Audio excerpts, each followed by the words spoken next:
नमस्कार। फिर से हाजिर हूँ एक नई कहानी के साथ में। मैं हूँ राज और आप देख रहे हैं हाईवे नाइट। दोस्तों, आज की जो कहानी हमें शेयर किए हैं उनका नाम जगदीश है। जगदीश एक मेसन है, घर बनाने वाले मिस्त्री।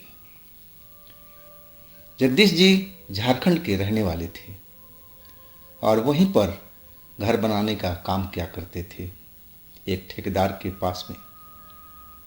लेकिन ठेकेदार उनको वक्त पर पैसा नहीं देता था और पैसा भी देता था तो रुला देता था। जगदीश जी का मन खट्टा हो चुका था और कैसे भी चाह रहे थे कि उनको कोई अच्छा सा काम मिले, चाहे यही काम करना पड़े लेकिन पैसा टाइम से मिले। अब उन्होंने एक अपने शहर में रहने वाले रिश्तेदार से बात किया और रिश्तेदार ने भरोसा भी दिलाया कि तुम शहर आ जाओ और हम तुम्हें एक ठेकेदार के पास काम में लगा देंगे। वो वक्त पर पैसा भी देगा और सैलरी भी अच्छी होगी। और जगदीश जी उस शहर में उस रिश्तेदार के पास चले गए थे और इसके बाद वो कहानी शुरू होती है। तो चलते हैं आगे की कहानी में। लेकिन आगे की कहानी में जाने से पहले दोस्तों, अगर आप मेरे चैनल पर पहली बार जुड़े हैं और अभी तक मेरे चैनल को सब्सक्राइब नहीं किया है तो कर लीजिए और साथ में बेल आइकन को ज़रूर दबाइएगा ऑल पे करके। तो शुरू करते हैं आज की कहानी। दोस्तों, मेरा नाम जगदीश है। मेरी उम्र 25-26 साल की रही होगी। मैं एक गरीब घर में पैदा हुआ था और गरीबी में हमारा जीवन चल रहा था। पिता बूढ़े हो चुके थे।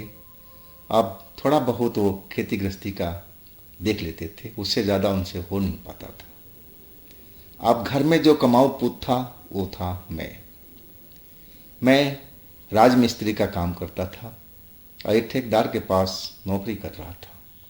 लेकिन ठेकेदार पहले तो शुरू में अच्छा पैसा दिया था, टाइम पर दिया था, लेकिन अब वो पैसा देने में रुलाने लगा था। वो सोच सोच कर पैसा देता, तोड़ तोड़ के पैसा देता, जो किसी काम का नहीं होता। मैं अपने एक रिश्तेदार जो शहर में रहते थे उनसे मैं अपना दुख दर्द को बयान किया और वो मेरा दुख दर्द को समझी भी और वो कहने लगे कि जगदीश, तुम शहर आ जाओ, मैं तुम्हें किसी न किसी ठेकेदार के पास जॉब पर लगवा देंगे। और वही मैंने किया। मैं शहर में अपने उस रिश्तेदार के पास पहुंच गया था और उन्होंने भी अपने कहे अनुसार एक ठेकेदार के पास मेरी नौकरी लगा दिया था। अब मैं करीब 15 दिन तक उस ठेकेदार के पास काम भी किया, लेकिन हालात मेरी खराब हो गई। मुझे बुखार आ गया था। शायद उस शहर का हवा पानी मुझे सेट नहीं किया। अब मैं बीमार पड़ गया।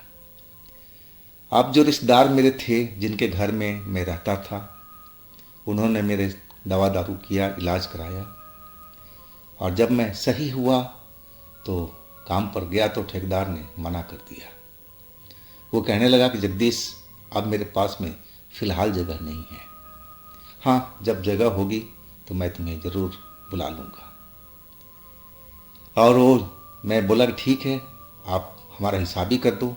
तो वो कहने लगा कि उसके लिए थोड़ा इंतज़ार करना पड़ेगा, जब मैं सबकी सैलरी दूंगा उस टाइम ही तुम्हारा दूंगा। अब उसमें तो टाइम था। मैं निराश मन से अपने रिश्तेदार के घर पर लौट आया और सारी हालात उनसे बयां किया। वो कहने लगे कि जगदीश, कोई बात नहीं, मैं दूसरे तीसरे ठेकेदार से बात करेंगे। उन्होंने बाकी ठेकेदारों से बात किया लेकिन सबके पास जगह नहीं थी, जगह भरा हुआ था, तो हमें जॉब नहीं मिली। अब मैं घर में खाली बैठा रहता और धीरे धीरे टाइम व्यतीत होता जा रहा था और रिश्तेदार का रवैया भी अब बदलने लगा था। वो कह रहे थे कि भाई जगदीश, बैठने से काम नहीं चलेगा। अगर तुम्हें ठेकेदार के पास नौकरी नहीं मिल रही तो बाहर जाकर के ढूंढो, तुम भी कुछ मेहनत करो, शायद कहीं ना कहीं तुम्हें ज़रूर काम मिलेगा। अब मैं उनके कहे अनुसार बाहर निकलता, ढूंढता काम को, लेकिन अनजान शहर में अनजान आदमी को भला कौन काम देता है जल्दी से। मुझे काम नहीं मिल रहा था। फिर मैं घर पर वापस आता तो रिश्तेदार कहते कि भाई ऐसे तो चल नहीं पाएगा। और उनका कहना भी सही था कि भाई इस जो उनका घर था वो भी किराए का था। हाँ, उनका पैसा कौड़ी भी इसमें खर्च हो रहा था। मुझे भी खाना खिलाना पड़ता था, दवा दारू में उन्होंने इलाज भी किया था। तो जाहिर सी बात है उन पर मैं एक तरह से बोझ बन गया था। अब वो लोग हमारे प्रति अपनी रवैया जो भी रखे, लेकिन मैं उनकी मंशा को समझ गया था। अब मैं सुबह सुबह ही निकल गया था बाहर घर से, और जहाँ पर मजदूर बैठा करते थे दिहाड़ी मजदूरी के लिए, अब मैं भी जाकर के बैठ गया था। अब वहाँ पर लोग आते, मिस्त्री लेबर को ले जाते, और उनका तो वहाँ पर जो लोकल बंदे थे उनका तो ग्रुप बना हुआ था। वो तो झुंड में कोई भी आता उन सब उनको पहचानते थे और वो दौड़ जाते थे, उनके साथ में बातचीत हो जाता, चले जाते। दोपहर हो गया लेकिन मेरी कोई बात नहीं बनी। मैं उसी चौक पर, लेबर चौक पर बैठा रहा। वहाँ पर एक लड़का और था जो हेल्पर था, वो भी शायद वक्त का मारा हुआ था और उसको भी कोई ले नहीं गया था काम पर। अब वो मेरे पास आकर के बैठ गया और कहने लगा कि उस्ताद आप शायद मिस्त्री लग रहे हो, क्योंकि मेरे पास में थैला था, उसमें औजार भी था। मैं कहने लगा हाँ भाई मिस्त्री हूँ, मैं राजमिस्त्री। वो कहने लगा उस्ताद अगर आपको कोई काम मिलता है ना तो आप मेरे को भी ले चलना। उस्ताद मैं भी बहुत परेशान हूँ। वो अपना दुखड़ा अलग सुनाने लगा। हाँ, मैं फिर उसको बोला भाई जैसा आपका हाल है ना वैसा मेरा भी हाल है। मैं भी गांव का रहने वाला हूँ और शहर में नया नया आया हूँ। हाँ, अगर कोई काम मिलता है तो हम दोनों जने साथ में चलेंगे। और संजोग से मुझे काम मिल गया था। एक बंदा आया था जो उसके घर में प्लास्टर वगैरह करना था और हम लोग उसके साथ चले गए थे। वो कार में आया था। उस चौक से हमारे रिश्तेदार से बहुत दूर उसका जो मकान था, जो जिसका प्लास्टर करना था, वो था, बहुत दूरी पर था। हमने जाकर के अपने काम में लग गए। प्लास्टर के सारा मटेरियल वहाँ पर मौजूद था। शायद लग रहा था कि काम करते करते मिस्त्री वगैरह इस काम को छोड़ दिया होगा, क्योंकि आधा अधूरा काम हुआ पड़ा था। आधा घर में प्लास्टर हुआ पड़ा था और आधा बाकी था। और सारा सामान वहाँ पर मौजूद था, सीमेंट, रेता, हर चीज़ जो प्लास्टर के काम में आता है। इसका मतलब तो यही होता ना कि कोई मिस्त्री काम करते करते इस काम को छोड़ दिया हो। लेकिन मुझे उससे क्या मतलब था, अपनी दिहाड़ी से मतलब था। दिहाड़ी भी हमें कमाना था और वो हम कर रहे थे। हम दोनों जो लोग थे अपने काम में जुटे हुए थे। और जो घर का मालिक था वो मिलनसार व्यक्ति लग रहा था। दोपहर के तो टाइम हो गया था। जब हम लोग काम करने लगे थे तो बोला कि बच्चा लोग तुम लोग खाना खाया कि नहीं खाया। अब हमने तो खाया नहीं था, तो बोला कोई बात नहीं, मैं ले आता हूँ और तुम खाना खा करके आता काम शुरू करना।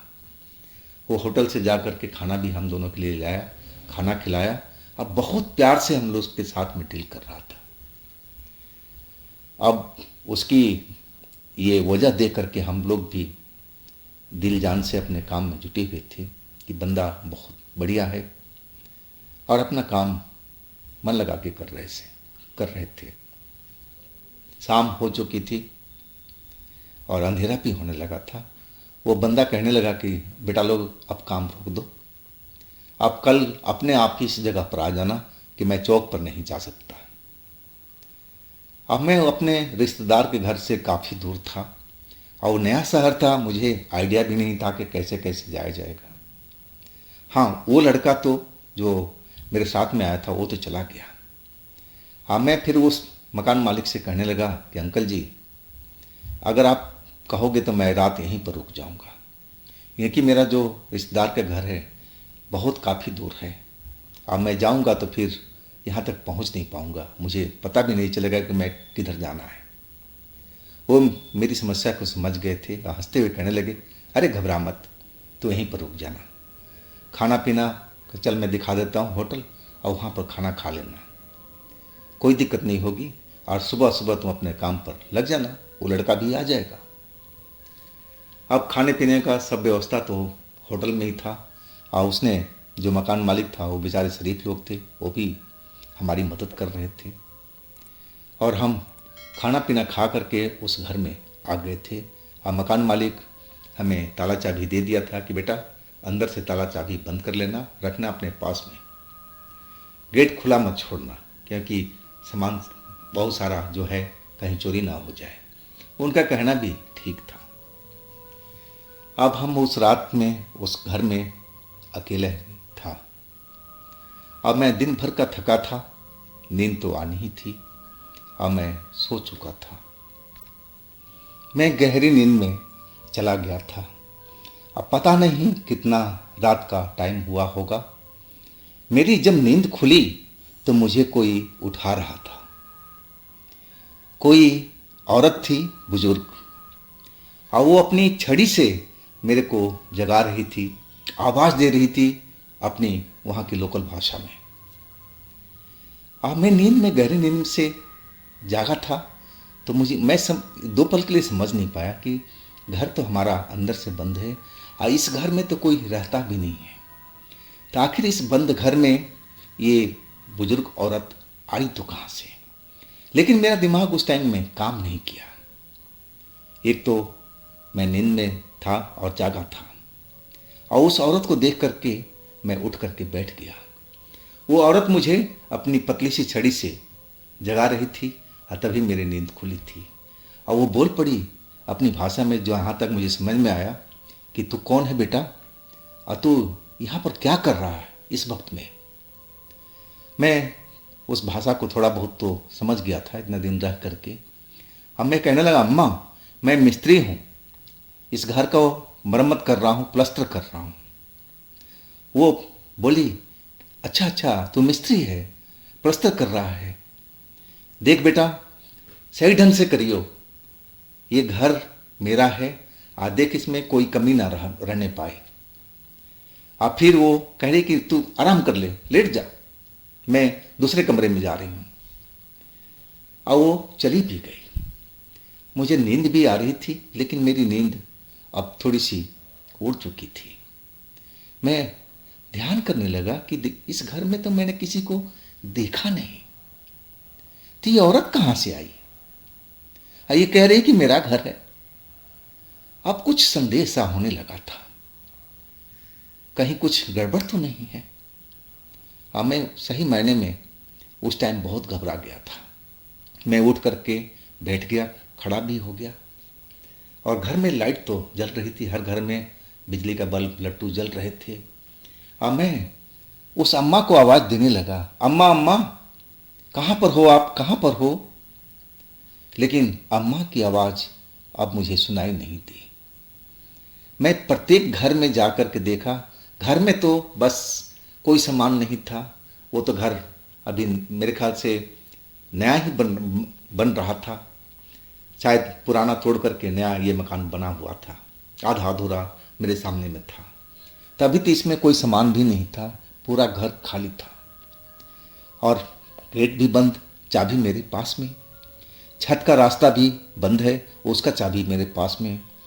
तो आखिर वो औरत, बुजुर्ग औरत कौन थी जो मुझे जगा के गई, अब बोली कि ये घर मेरा है, और इसका काम जो करेगा करना अच्छी ढंग से करना।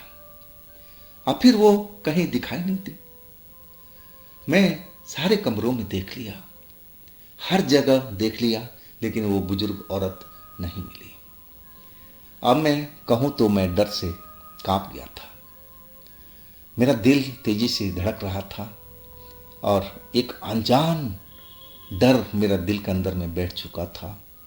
मैं समझ गया था कि जिस औरत को मैंने देखा है, वो ज़रूर कोई प्रेत आत्मा है, चाहे वो अपने आप को इस घर को मालकिन कहती हो, लेकिन है वो प्रेत आत्मा। अब मैं तो बस घबरा गया था। मैं डर से सोच रहा था कि अब इस घर से भाग जाऊं, लेकिन रात काफ़ी थी अभी। मेरी जब नींद खुली थी तो मैंने आइडिया किया था कि कम से कम 1:30 या 2 रात का बज रहा होगा, यही शायद वक्त था। अब मैं सोचने लगा कि इतनी रात में मैं जाऊं कहाँ पर, इस अनजान शहर में कहीं बाहर में जाऊं, कोई पुलिस वाला मुझे पकड़ ले कि तुम चोर हो, बदमाश हो, कहाँ से आ रहे हो, तो मैं क्या जवाब देता।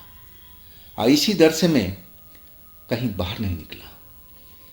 अपने ही बिस्तर पर जहाँ मैंने बिछा करके लेटा हुआ था और वहाँ पर आकर के बैठ गया था और हनुमान चालीसा का पाठ मैं करने लगा। मैं सुबह तक हनुमान चालीसा पढ़ता रहा था, लेकिन उसके बाद में वो बुजुर्ग औरत मुझे दिखाई नहीं पड़ी। हालांकि उन्होंने मेरे साथ में कोई भी नुकसान नहीं किया था, बस उन्होंने मुझे जगाया था जब मैं नींद में था। और वो जब मैं उठकर बैठ गया तब उसने बोलने लगी कि तुम कौन हो।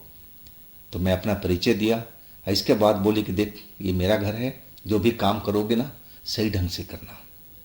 और इसके बाद बोली कि तुम आराम करो, और फिर वो चली गई थी। तो मुझे तो वो कोई नुकसान नहीं किए थे, लेकिन मैं भूत प्रेत से बहुत डरता था और वही मेरे साथ में हुआ था। सुबह तक मैं हनुमान चालीसा को पढ़ता रह गया था। जब सुबह हो गई तब मेरा थोड़ा ताला वाला खोला गेट का, बाहर पड़ोसी उड़ोसी घूम रहे थे, लेकिन मैं डर के मारे किसी से बता नहीं पाया। करीब 8 बजे के आसपास में वो जो लड़का था वो भी आ गया था और उसके जस्ट 5 मिनट बाद में वही मकान मालिक पहुंच गए थे। मेरी हालत देख करके डरी हुई हालत में था मैं, और वो लड़का भी मेरे से पूछने लगा कि उस्ताद क्या हुआ रात में आपके साथ में, इतना तुम डरे क्यों दिखाई दे रहे हो। अब मैं कुछ उसको बताने ही जा रहा था तब तक मकान मालिक आ गए थे और वो भी मेरे से यही सवाल पूछ लिए कि क्या हुआ आपके साथ में, ये आपकी कैसी हालत बना रखी है, इतना क्यों डरे हुए, चेहरा क्यों पीला पड़ा हुआ है, क्या हुआ, कुछ तो बताओ आप। अब फिर मैंने रात की सारी कहानी बता दिया। वो कहानी सुनकर के मकान मालिक एकदम आंखों में उनकी आंसू आ गया था और वो रोने लगे थे।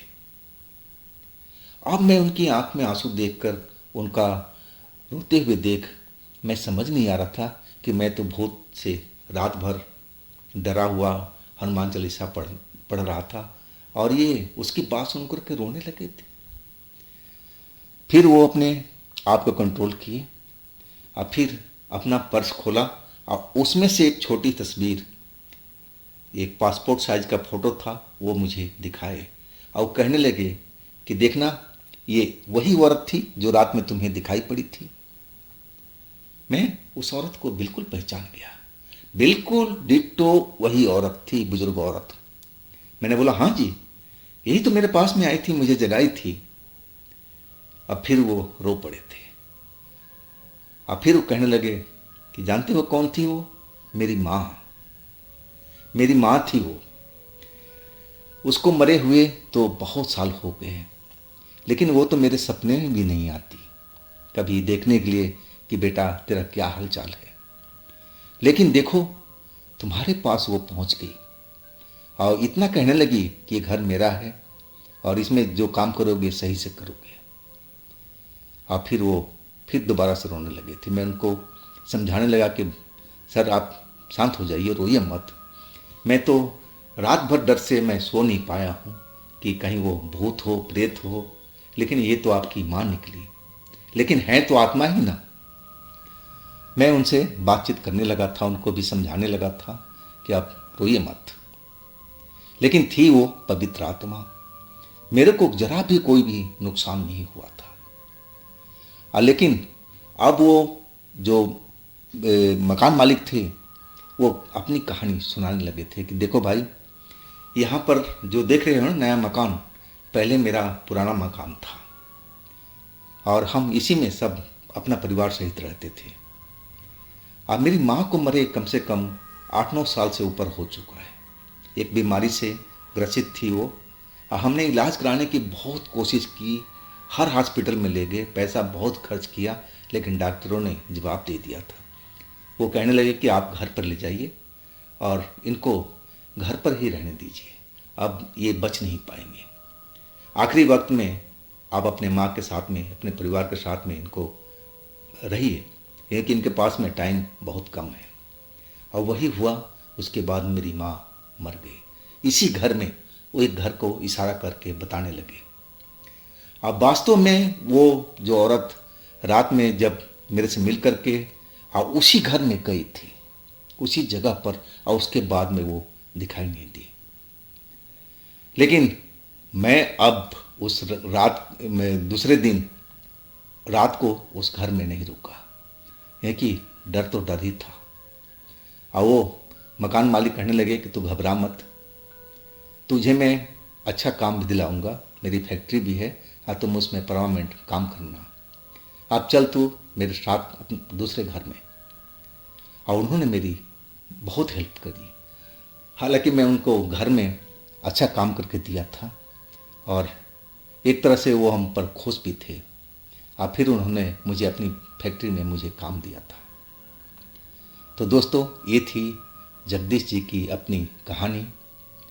और आपके पास भी ऐसी कोई घटना है तो आप मुझे इंस्टाग्राम पर या मेरे व्हाट्सएप नंबर पर शेयर कर सकते हैं। और इस चैनल को भी अपना प्यार दीजिए, लाइक करिए, सब्सक्राइब करिए, शेयर कीजिए। और फिर हम मिलते हैं अगले रोज़ एक नई कहानी के साथ में। आप लोग अपना ख्याल रखिएगा। नमस्कार।